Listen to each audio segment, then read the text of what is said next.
A menina agora inventou de dormir no banheiro com a boneca.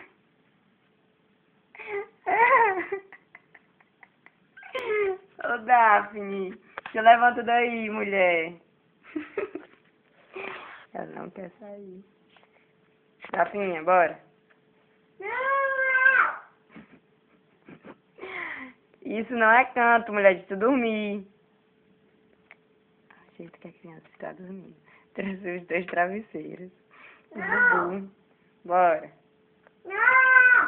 Ainda fica revoltada se a gente for tirar ela.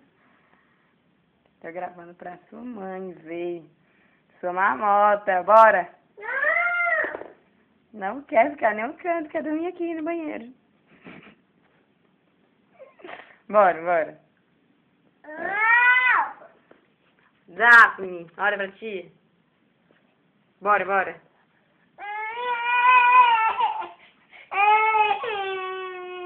A bichinha sacudo. Manda um beijo. Beijo. Revoltada.